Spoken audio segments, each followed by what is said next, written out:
Yo, what's up? Back with another video. So this time we're gonna be talking about order blocks. So yeah, as you guys can see, this is the first example. This is gonna be a bearish example, and what I see right here is price has just recently with this candle broken structure to the downside, and then the order block. Again, very simple concept. Like, there's not much explanation needed. It's simple yet effective, right? So it's simply in a bearish example, the up move prior to the break of structure. So if the break of structure happens here, the most recent one is on this high, right? These two candles, okay? We're taking the up move. It can be 1, 2, 3, however many green candles prior to the red candle that broke structure for a bearish example is the order block. And we take the order block from the bottom to the top. So if it was 2 candles, we would take it all the way to the top. And essentially, we use this as an area for price to tap into right here. Fill it. It can go in as much as you want. It can even wick above it. And we want it to wick here and not close above. We want it to just wick, right? It can close anywhere inside. It can even, right? We just don't want it to close above it. And then from there, we want it to close below, right? And then price is going to keep going lower. So this is for a bearish example. Now I'm going to show you the bullish example. Same exact thing, flipped, right? So what has happened here? We have just recently broken structure to the upside with this green candle. So what do? Pause and take a guess. Basically, what we do is we take this red candle because it's the down. So for a bullish example, the move down prior to the move up. So the move down before. And so if it was 1, 2 red candles, we would take the top to the bottom of as many red candles as we need. And we track using wicks.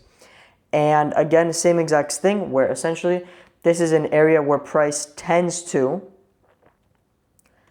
tap into right here, fill it, but not close below it, and then close out of it in the direction of our trade. So in this case, if it closes down here, it's invalidated. But if it closes up here, because it's a bullish example, then it's validated, and we want to take longs for price to go higher. Okay? So with that out of the way, you guys understand how it works. I'm going to explain to you guys why it works, and then go into the charts and show you examples. All right? Now, as for why the order blocks work and how exactly they are used. So basically, it is where large institutional funds place large orders, whether it be buy or sell orders. And basically, it's essentially the move before the sharp move up, or yeah, it's the accumulation before the sharp move up, or the move down. That's where they place their orders, and then price goes up or down. So, and then we as retail traders use it as an area for price to bounce into. And then basically as a support or demand area where, similar with the fair value gap, we wanted to fill it, tap into it, whether it be bullish or bearish, and then tap out of it and take trades in that direction. But we use confluences to catch trades at a more discounted and stronger area of interest. So with that, now I go ahead and show you this on the charts. Okay.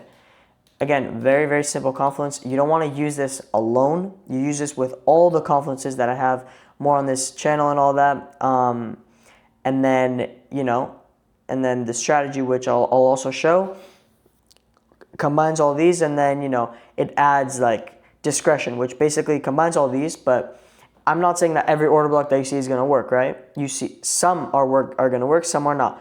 You need to use other confluences and other entry criteria and other confirmation criteria in order to pick which ones you want to use and which ones are going to work and which ones don't. So right here in this example, we have simply a break of structure right here, right? A move down, move up, move down. So the move up prior. So look, it's a bullish break of structure, right? So what is the order block going to be? Move down, move up. So let's refer back to here, right? up, the move down, right? So with that in mind, the move up, the move down. So this is the break of, so look, it's different from the break of structure, okay? So look, some people might want to use it at the break of structure, but like the way I see it is this. The move down, okay, boom. So the order block is this, right? It's going to be this to this, this. So this is your order block here, which then price absolutely never tapped into because it just skyrocketed all the way up. But this where right here would be an order block, right? It's, you know, used as a support zone for price to go higher. Okay, let's go here. All right, let's go here. Move up, move down. I mean, this is not going to work because it's not the most recent break of structure. Remember, you need the most recent. So the most recent would be this right here. Again, move up, move down, then move down prior to the break of structure.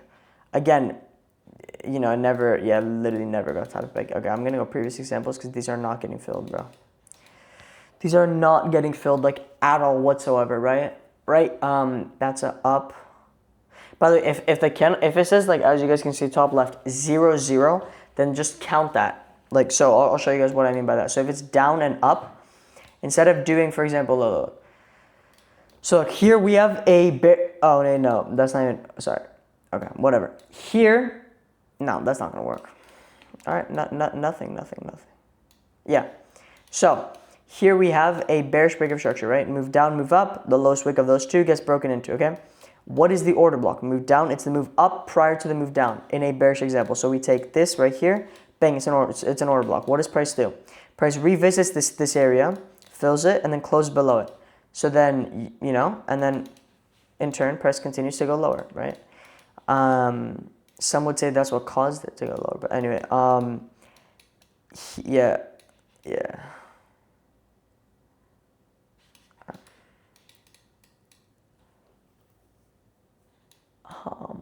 Interesting. So here we have a bullish break of structure, move up, move down, breaks above, the move down prior to the move up, bang, price fills it, and then in turn continues to go higher, right? So this is another bullish example. You guys are getting it, right? I think you guys are understanding it, right? Yeah, I would say so. Another example could be this here, where for example we break structure to the downside, then we use this as our order block. And then it fills it and then, you know, gives us a small leg lower. So you could have called like, you know, a small trade here, right? I'm not saying, again, not every single time this stuff is going to work. Now let me go ahead into the market open today, see any examples of that. So it was mad choppy.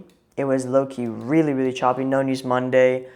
So I guess, I mean, the only example I could show you here is move up, move down prior to the, no, that's not even a high.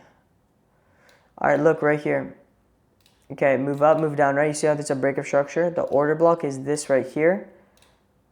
Price taps it and then continues higher, right? But the reason I did not enter that trade is because, you know, we had much better draws on liquidity to the downside, and we have this huge new week opening gap, which, by the way, should probably get filled. So, yeah. That's how you guys can execute order block and all this stuff, you know, this confluence in the markets. If you have any questions, let me know. And yeah, I'll see you guys in the next one. Peace out.